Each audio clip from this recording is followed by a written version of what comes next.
Ассалаумағалейкум, құрметті футбол сүйер қауым, Рутима арнасына қош келдіңіздер. Бүгінгі біздің талқылайтын тақырыбымыз кешегі Чемпиондар Лигасының екінші жұбы Интер мен Барселонаның сұрапыл сұмдық матчы.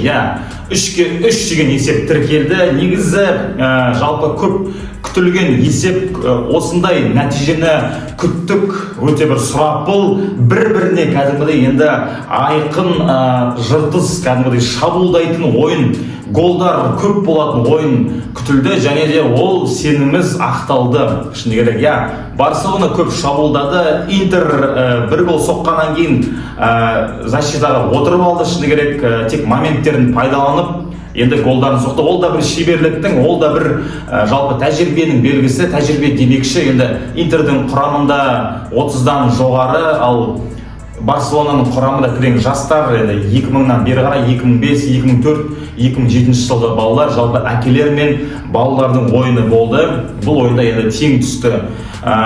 Интердің енді Тюрамның голын атап өту керек. Бірінші минутта өте әдемі гол соқты.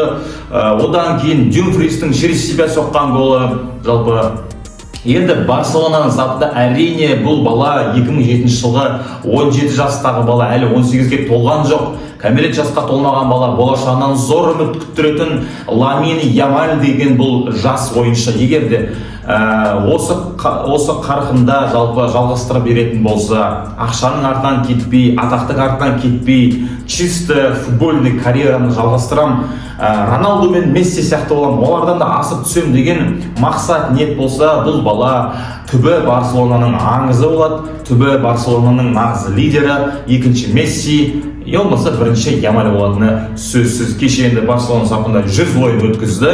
Бұл өте үлкен дәреже. Енді бұрын Фатиден осындай ойын күтіп еді, бірақ ол болмады. Қазір енді Ламин Ямаль нағыз Барселонаның көшбасшысы деп айтуға болады. 3-3 деген есеп. Негізінде енді ойынды қарайтын болсақ, жалпы Барселона көп шабуылдады.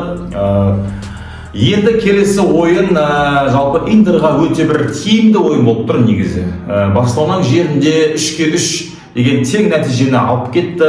Жалпы енді осы Европада Барселонаға лайықты қарсылас көрсете алатын командалардың бірі және бірегейі ол Интер болатын.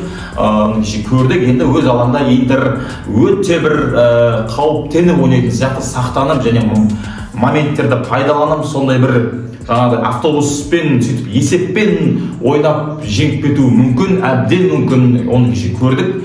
Ал енді жалпы өз ойым, өз қалауым финалға ПСЖ мен Барселонаның шыққаны қызық болатын секілді. Неге? Себебі екеуі де динамичный ойын, екеуі де шабуылдайтын команда, гол соғатын команда. Бірақ Интер енді кеше әлсіз емес екендігін көрсетті.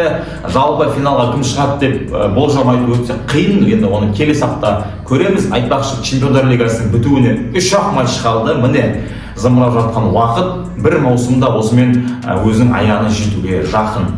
Ал сіздер қалай ойлайсыздар? Жалпы ойыннан қандай әсер алдыңыздар? Финалға кім шығады деп ойлайсыздар?